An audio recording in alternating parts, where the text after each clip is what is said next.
अस्सलाम वालेकुम। ऐसे स्टॉक जिनकी प्राइस भी 20 से ऊपर है और जिनकी डिविडेंड यील्ड भी 20 से ऊपर है, ये उस सीरीज़ का पांचवा स्टॉक है सैफपा में।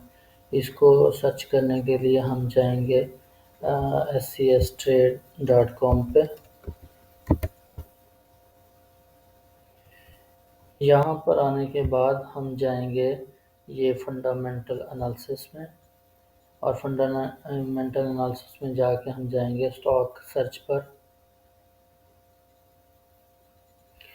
यहाँ से ये सिलेक्ट क्राइटेरिया में जाएंगे और हम फिल्टर करेंगे शेयर प्राइस, डिविडेंड यील्ड, ये पहले साल की होती है जो गुजर गया, और यहाँ से फिल्टर करेंगे एक्सपेक्टेड डिविडेंड यील्ड, यानी मौजूदा साल की। तो यहाँ से हम इसकी वैल्यू सेलेक्ट करेंगे प्राइस की, और ये हमें चाहिए greater than or equal to, यहाँ पर हम 20 लिख देंगे तो ये 20 और 20 से ऊपर निकाल देगा वैल्यू। तो ये 230 स्टॉक आ गए। इसके बाद हम डिविडेंड यील्ड में जाएंगे और ये भी हमें ग्रेटर देन और इक्वल टू चाहिए, यहाँ पर हम 20 लिख देंगे तो ये मज़ीद फ़िल्टर लगा देगा। इसके बाद फिर हम एक्सपेक्टेड डिविडेंड यील्ड पे जाएंगे और यहाँ भी हम क्लिक करेंगे और यहाँ पर हम 20 से ऊपर और 20 वाला जो डिविडेंड है वो फ़िल्टर हो जाएगा।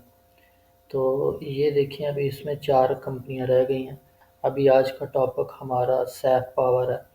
प्राइस अभी 21 है और इसकी डिविडेंड यील्ड जो है वो 40% है, 40.48, और एक्सपेक्टेड है इसकी 41.36। ठीक है ये।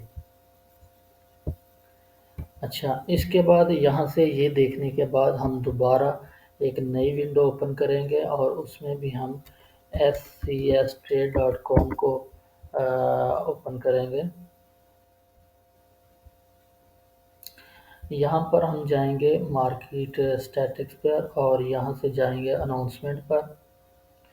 अनाउंसमेंट पर हम क्यों जाते हैं, यहाँ से हमें पूरी स्टोरी स्टॉक की पता चल जाती है। तो यहाँ पर हम SPWL सैफ पावर लिखेंगे और इसको हम सर्च करेंगे।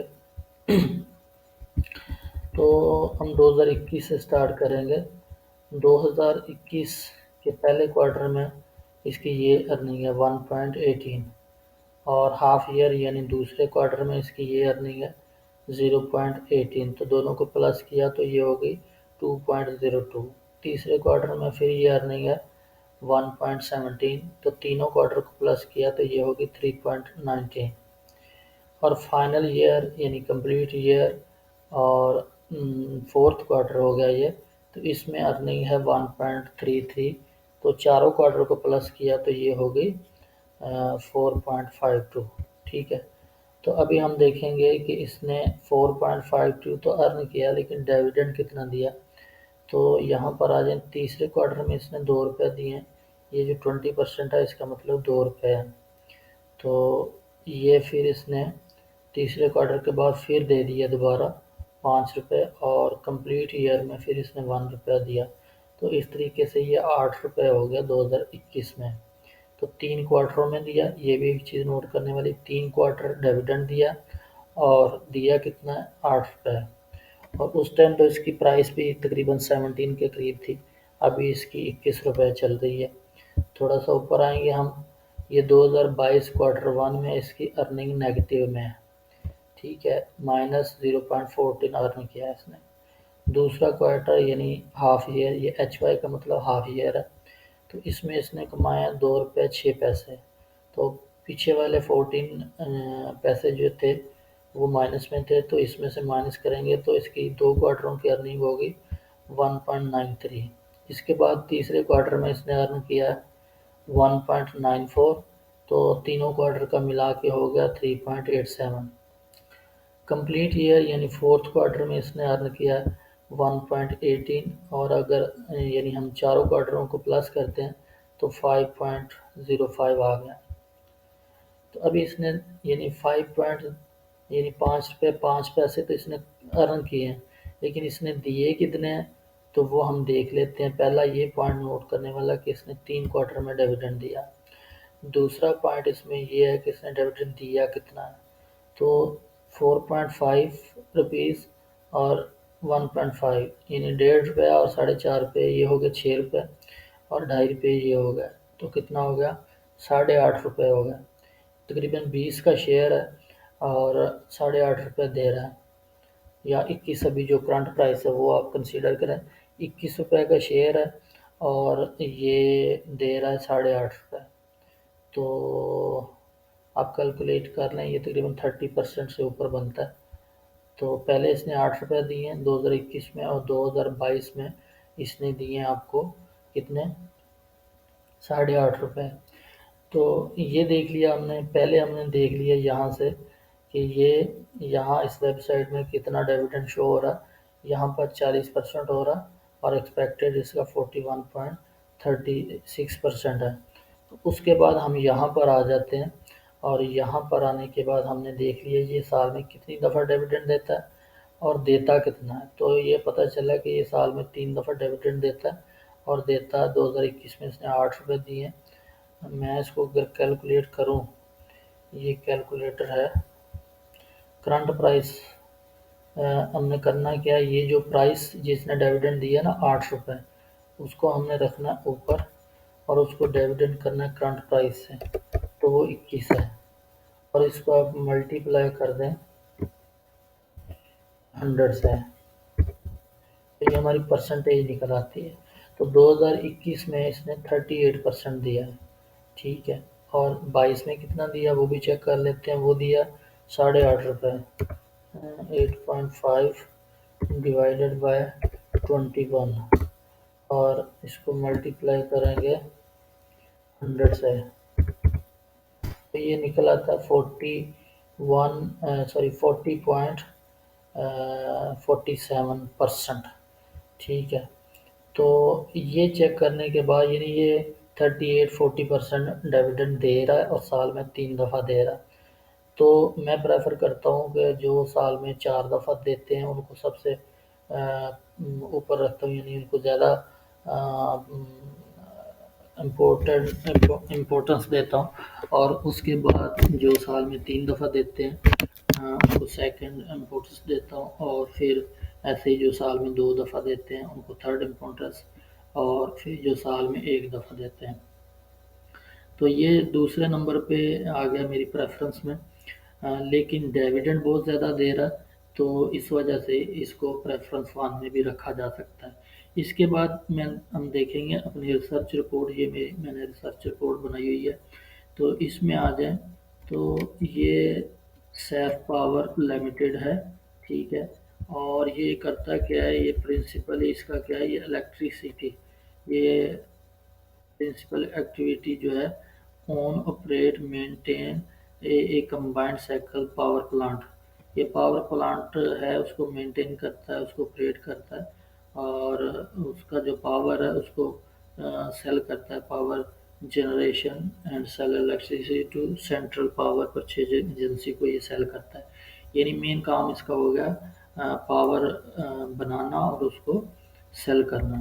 उसके बाद नीचे आ जाए, ये इसकी ऑपरेशन है, यानी कितनी बिजली बनाता है और कितनी सेल करता है, और फिर इसके रिसीवेबल थे ये 2022-21 की रिपोर्ट में से थे कि इसके कितने गवर्नमेंट की तरफ पेंडिंग थे और कितने मिल गए, तो इसका अभी लिंक नहीं है। मेन जो चीज़ मैं आपको दिखाना चाहता हूँ वो ये है कि इसकी एक सब्सिडरी है, मैं पहले वो दिखा दूँ आपको। इसकी एक सब्सिडरी है सैफ सीमेंट लिमिटेड, तो Saif cement limited is a subsidiary of company, यानी सैफ पावर लिमिटेड की एक सब्सिडरी है सैफ सीमेंट, ठीक है, और सैफ पावर के उसमें शेयर है 96%, यानी तकरीबन वो सारी की सारी, या कह लें कि 96.39% जो है वो सैफ सीमेंट की उसमें होल्डिंग है। अच्छा, अभी सैफ पावर की 96.39% होल्डिंग है सैफ सीमेंट में। तो अभी सैफ सीमेंट के साथ हो क्या रहा है वो आप देखें यहाँ पर, ये देखें। तो लास्ट ईयर में बोर्ड ऑफ डायरेक्टरों ने डिसाइड किया था कि हम क्या करेंगे, इसको सेल कर देंगे, सैफ सीमेंट को हम सेल कर देंगे, ठीक है। तो ये चीज़ जो है वो एक्स्ट्रा ऑर्डिनरी जनरल मीटिंग में शेयर होल्डरों ने भी इसको अप्रूव कर दिया। अभी क्या है, as of today Saif cement limited is है in the process of being sold. तो बेचने के प्रोसेस में, यानी इसका प्रोसेस चल रहा है इसको सेल करने का। The proceeds from sale of asset, जो इसको सेल करके पैसा मिलेगा, will be use by Saif cement to pay back to Saif power limited and sponsor according to their investment. अभी यहाँ से आप देखें कि सैफ पावर का एक सब्सिडरी है, यानी सैफ सीमेंट। सैफ पावर की 96% उसमें होल्डिंग है। तो सैफ सीमेंट जो है वो लॉस की वजह से, उसको लॉस हो रहा था, तो उस वजह से उसको सेल कर रहे हैं, सेल कर रहे हैं, और जो उससे अमाउंट आएगी उससे पे बैक करेंगे सैफ पावर को और दूसरे शेयर होल्डरों को। और इसमें आप देखें कि 96.39 समथिंग उस सारी की सारी होल्डिंग है सैफ पावर की। तो इससे हमें समझ आ रहा है कि सैफ सीमेंट को ये लोग सेल करेंगे, उसमें लॉस हो रहा था उस वजह से, तो उसकी सारी की सारी जो अमाउंट है वो उसके जो शेयर होल्डर हैं उनमें डिवाइड करेंगे। तो सबसे बड़ा शेयर होल्डर जो है वो सैफ पावर है, जिसका 96% उसमें शेयर है। तो जब जैसे ये सारी लैंड और ये सारा कुछ सेल होगा, तो वो जो पैसे होंगे वो Saif cement, sorry Saif power को मिलेंगे। तो सैफ पावर उसको क्या करेगा, मैं आगे आपको दिखाता हूँ। सैफ पावर उसको क्या करेगा, ये देखिए, unless there is any contingency the board of director of your company would continue with the policy of paying all surplus cash available with company. ये रिपोर्ट 2021 में इनकी स्टेटमेंट थी कि अगर कोई खुदा ना खास्ता कुछ अनहोनी हो जाए या कुछ ऐसा हो जाए, अगर वो नहीं होता, ऐसा कुछ नहीं होता, तो हमारे पास जितना भी सरप्लस कैश रहेगा, जितना भी हमारे पास कैश बचा हुआ है या हमें गवर्नमेंट ऑफ पाकिस्तान से मिलता है पावर बेचने के बदले, तो वो सारा क्या करेंगे, हम उसको डिविडेंड की शक्ल में हम शेयर होल्डरों को देते रहेंगे। अच्छा, अभी इसने 2022 में क्या किया, ये 2021 की स्टेटमेंट है कि हम जितना भी हमारे पास पैसे होंगे हम सारे शेयर होल्डरों को देते रहेंगे। तो अभी 2022 में इसने क्या किया, फाइनल डिविडेंड ₹2.5 का दिया, जो हमने उधर देखा उस साइड पे, for the year end December 2022 to the shareholder. ₹2.5 यानी ₹2.5 शेयर होल्डरों को दिया फाइनल डिविडेंड।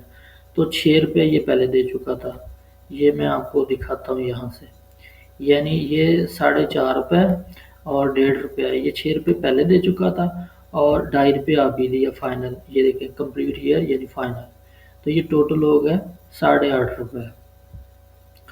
तो ये लिखा हुआ है कि इसने ₹8.5 मेकिंग टोटल डिविडेंड 8.5 इसने इस साल में दिया। ये 8.5%, 8.5 पर शेयर हो गया, as compare to ₹8 previous year, यानी 2021 में इसने ₹8 दिए थे, जो कि हमने यहाँ से देख लिए। ये ₹1 और ₹5, ₹6 और ₹2, ₹8 2021 में दिए थे, और ये ₹8.5 2022 में दिए। तो वही चीज़ इसने यहाँ पे लिखी हुई है कि ₹8.5 इसने 2022 में दिए हैं, और ₹8 इसने 2021 में दिए थे। अभी आपको समझ आ रही है कि यानी ₹8 इसने 2021 में दे दिए थे, और ₹8.5 इसने 2022 में दे दिए। उसके अलावा क्या है कि ये इसकी एक सब्सिडरी है जिसका नाम है सैफ सीमेंट, उसमें लॉस हो रहा था, और ये उसको बेचने वाले हैं, और बेच के जो अमाउंट आएगी वो भी ये शेयर होल्डरों में देंगे। और जब शेयर होल्डरों में देंगे तो उसका सबसे बड़ा शेयर सैफ पावर का, यानी 96 पॉइंट समथिंग। तो जितनी भी अमाउंट आएगी उसमें से 97% जो पैसे हैं वो सैफ सीमेंट को मिलेंगे। आप देखें कि पहले ये इतना डिविडेंड दे रहा, उसके बाद वो जो कंपनी बेची जाएगी सैफ सीमेंट, उसमें से भी 97% तकरीबन पैसे जो हैं वो सैफ पावर को मिलेंगे। तो वो भी ऊपर हमने देखा कि इनका पॉलिसी क्या है कि इनके पास जितने भी पैसे होंगे, ये देखें यहाँ पर लिखा हुआ है, तो इनके पास जितने भी पैसे होंगे ये डिविडेंड की शक्ल में देते रहेंगे। तो अभी नीचे आ जाए और देखें कि इस पर टैक्स कितना लगता है। तो ये लिखा हुआ है, ये आप सारी पढ़ लेते हैं। Tax on dividend income will be deducted as per applicable tax rate for filer and non-filer.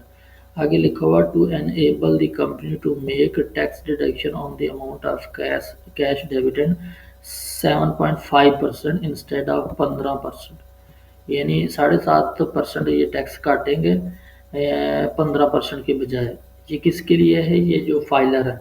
यानी नॉर्मली क्या होता है दूसरी कंपनियों में कि फाइलर से 15% टैक्स काटा जाता है और नॉन फाइलर से 30% काटा जाता है।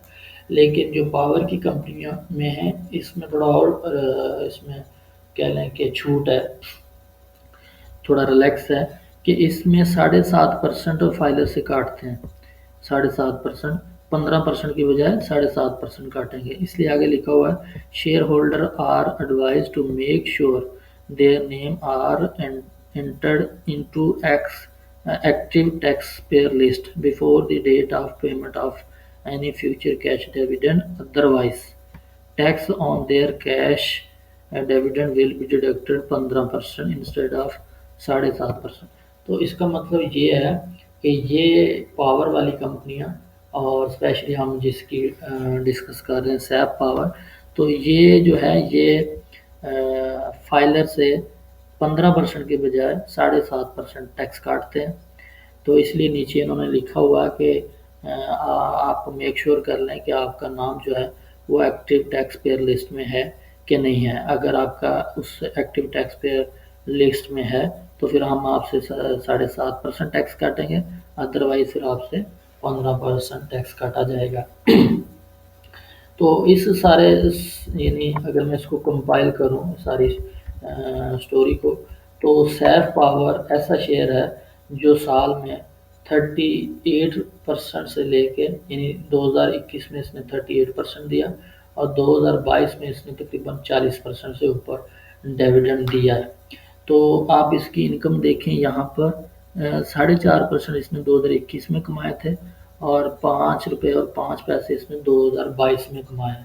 2023 में भी हम अगर इतना एक्सपेक्ट करें कि ये 5 रुपये कमा लेगा, तो अगर हम इसका हिसाब लगाएं तो जितने ये अर्न करता है उससे ज़्यादा दे देता है। उसकी रीज़न ये होती है कि इनके पिछले पैसे फंसे होते हैं गवर्नमेंट के पास और पावर परचेज एजेंसियों के पास, तो वो जैसे जैसे मिलते रहते हैं तो ये देते रहते हैं। दूसरे नंबर पे इसकी जो सब्सिडरी है सीमेंट सैफ सीमेंट, तो वो उसको ये सेल कर रहे हैं। उसकी रीज़न ये है कि वो लॉस में है।